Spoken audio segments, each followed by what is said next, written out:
அதற்கு ஒரே காரணம் சகல கோடி வஸ்துக்கள் சகல கோடி தேவைகளையும் சதா உணர்ந்து போட்டி செய்வன் யாரும் இல்லை அல்லாஹ் தவிர வேறு யாரும். சொல்லி கேட்பாங்க, ஒரு மனிதன் லா இலாஹா இல்லல்லாஹ் லா இலாஹா இல்லல்லாஹ் சொல்லி லட்சம் தடவை சொல்றார், லா இலாஹா இல்லல்லாஹ் சொல்லி கோடி தடவை சொல்றார், அவர் இஸ்லாத்துக்கு வந்து முடியுமா?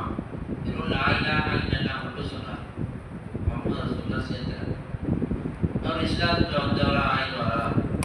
அதான் ஆகக்கூடாது. எந்த தடவை சொன்னாலும் இஸ்லாத்துக்குள்ள வந்தவரா ஆக மாட்டார்.